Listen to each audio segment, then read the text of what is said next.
Hobbiness. My name is Tam, and I'm joined by my co-host Erin. Hello. And today we took some feedback from our listeners. Remember when we had the original idea of like hidden hobbies? Yes. And it was something that like we were like, maybe we have these hidden hobbies, and we tried to explore what those hidden hobbies were. Which, for those who didn't listen to those previous episodes, hidden hobbies were hobbies that we didn't really see in ourselves that were already there as hobbies. You know, because I think we had very, I don't want to say closed-minded, but we had a very narrow view of what hobbies were to us. And we downplayed the things that we liked. Yeah. Yep. Yeah. Mm-hmm. Like we the definition of hobby was just very small as, in the beginning of us starting this podcast. And as we continue to grow in it, I feel like the word hobby has, like, the definition has expanded quite a bit, right? Yeah, I agree. So one of the things that we did was, like, we did some self-reflection as far as, like, things that brought us joy and presented those as, like, these were hobbies that were hidden within us that now we see as hobbies, and we're going to fully own them and put them out there in the world, and so that it can help us better own up to them and start partaking in them in a more hobby mindset, right? Right.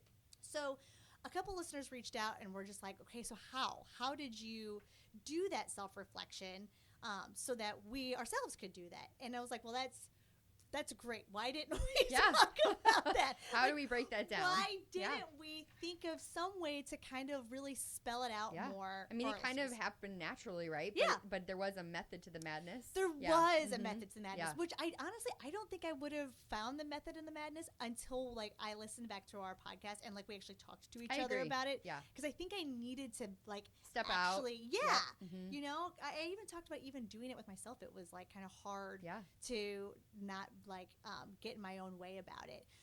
So you and I kind of sat down, we did some brainstorming, and we kind of figured out kind of a method to the madness and decided to kind of do this episode in which we kind of could walk you through how you yourself could, like our listeners themselves, could try to find their own hidden hobbies, right? Right. Yes. Love it. So one of the things that we kind of thought that we would kind of suggest to do is just take a look at your life for like the next like 10 days and kind of keep a journal of anything that brings you joy. So just identify all the joyful hobbies or activities, I should say, not hobbies, activities that you have that you're doing in a given like 10-day span, right? Anything that just gives you the sense of joy or even just a tiny bit of happiness or fun. It doesn't have to be a big thing. It could be as small as like, I love watering my plants. That makes me feel good. Or I don't want to put too many ideas in your head, but anything that just makes you feel a pleasant feeling. Absolutely. Right? And even pay attention to the things that you do regularly. Yeah. Like you might not even know that you're doing something like joyful regularly, but I bet if you start kind of journaling for like 10 days, I bet you would find that there is something that you're constantly looking forward to and doing that just is bringing you joy, right? Yep. So the next thing that we thought that like, you got that 10 days, you've got your journal, take that journal and then really look at that journal. Which of those activities, let's say like in that journal you find that there's like 10 activities that bring you joy, right? Kind of almost rank them. Which ones bring you the most excitement? Like which ones do you look forward to doing the most? Like assess that excitement level and that or fulfillment. Yeah. Which ones do you feel, so maybe you have like two lists. One's like your excitement level. Which ones do you feel the most excited to do whenever you're going to get to do them? And then the next one being like fulfillment level. Which ones do you feel the most fulfilled from doing after you've written out your list? And then once you have these lists, you can start to see a theme, possibly, of things. And we can break that down a little bit more later, but things that might stand out to you within those activities that bring you joy. Or why do they bring you joy, right? Absolutely. Yeah. And I feel like in reflecting on those activities, you might find like there's some that give you like a sense of purpose, or you might find that there's like even like trends and like creativity. Maybe it's like creative things that seem to be bringing you interest. But one thing I feel like I want to make sure is apparent in this that I think was something that got in my way when I was personally reflecting on like my hidden hobbies is don't stress yourself about frequency, like how often you do something. Because I feel like when I was doing self-reflecting, like I like to collect old pawn pieces, right? That's not something that occurs every day. That's not something that occurs even every month. Sometimes it's not even every year if I can't find one that fits me. Right. But you can look in your jewelry box and you see that every day and you're like, oh, I love that piece. Exactly. Right. And something that brings you joy. Yes. Yeah. So don't like stress about like if you create your list and you're like, oh, well, I only do that one thing like once a year. That doesn't mean anything. Like just put it in there. And that's you. That's undeniably something that brings you joy and fulfillment. Like that counts. And I think the other thing that is important when you're making this list is to be gentle with yourself and not allow like judgment to come in. I think it's very common for us to all think, well, I don't count that because of XYZ, or I don't want to put that down because I'll get judged for it, or any sort of negative thing. Just put that aside. You know, it's all about trying to really look at yourself and what makes you happy and try to reduce all the noise and all the, you know, expectations, external expectations. Yeah, I totally agree. Yeah, I think that's the perfect way to say that. And then, you know, finally, after you kind of have that list, you kind of looked at like any trends and you've removed the frequency piece out of your mind. Really like pick like one or two and just like explore ways that you can really harness and approach that as a hobby. And what I mean by that is like, I look at me and Pat, right? One of the things that I found so fascinating about Pat and his hobbies is if he finds something that he likes as a potential hobby, he really like goes for it. He tries to figure out ways to make it, one, easier for him to do the hobby, two, more aesthetically pleasing and therefore like more exciting to get to as a hobby, and three, like tries to carve out that time, right? And whereas prior to this podcast, the way I approached hobbies was I don't know, just Googling something because I didn't know what a hobby would be, right?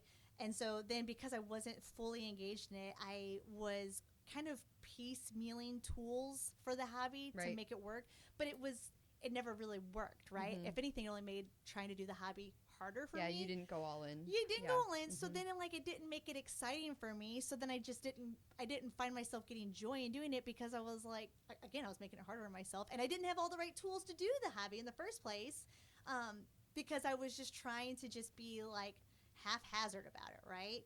I feel like that's something that I would encourage you to kind of get past is don't try to haphazard one of those hobbies that you've laid out or potential hidden hobbies that you've laid out, right? Like take a look at that and see like what are some like ways that you can deepen your engagement into it. Like what are some ways that you could make it more aesthetically pleasing for yourself? Because maybe just it being prettier to get to, you'd want to be involved in it more.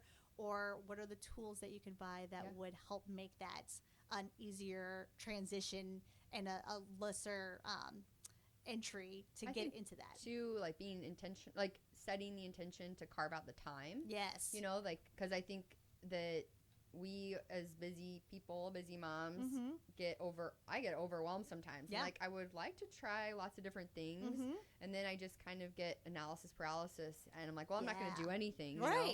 So if you can just focus on one thing, and maybe even give yourself like a set time limit. That's been really helpful for us. And having the time, like, so we're going to try this thing for a few weeks. And if it doesn't stick, it's okay. We can move on. Yes. Don't feel like you have to, you're stuck with it. You know? Yeah. And you bring up a great point. Like, just because you do this self-reflection to find your hidden hobby, right? If you identify like one or two and it really isn't hidden for you, that doesn't mean that you failed in searching for your hidden hobby at all. Right. You've got a list of 8 other things to try. You've got a list of other things to potentially explore. And even if you like don't like any of those, that's okay. Right. Like the idea of the hidden hobby isn't to assign you a hobby, right? It's like it's to learn more about yourself. It's to learn more about yourself. You learn each time we've tried something new, we've learned something about ourselves, or it has helped springboard us into the next hobby. Yes. I think Tam just finished, or was continuing to do bird watching, but in another episode, and she talked a lot about how she discovered that she really found that she actually likes the sense of community with her hobby. So, and that wasn't something that previously we had thought solo hobbies were like the way to go. Absolutely. And my little introvert self. Yeah.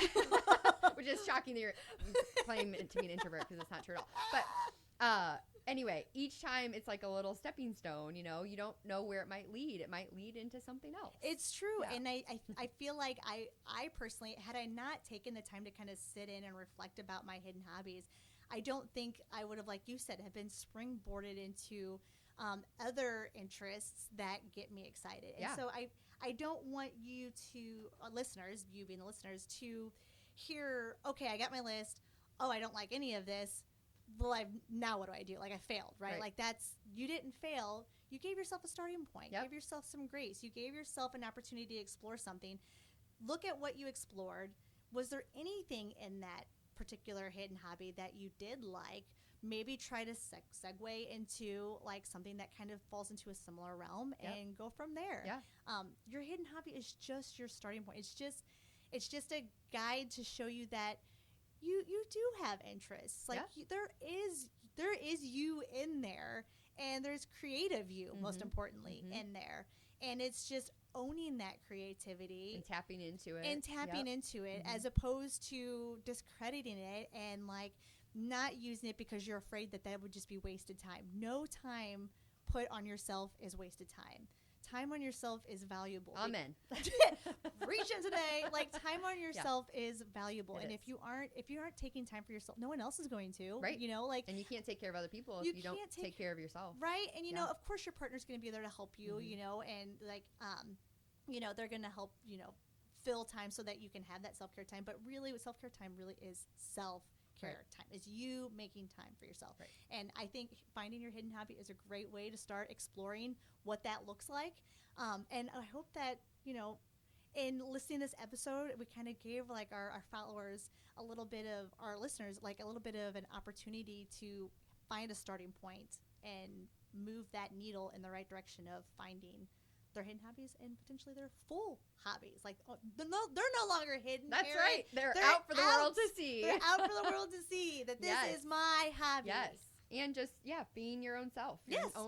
Just own it. Just own who you are. Yep. Just own the things that you like. That's right. And tell everybody about it. You might find somebody that really likes doing that too, and you didn't know. Yeah. I had no idea. Yep. I love it. So we hope that you enjoyed this breakdown of how kind of we found our hidden hobbies. I hope it helps. And we would love to hear if you end up finding some hidden hobbies and turn into real hobbies, or how that evolves. Tag us in it. I want to support you in it. I want to say go for those hidden hobbies. Totally. Yes. All right. Thank you so much for joining us today. Bye. Bye. Thank you.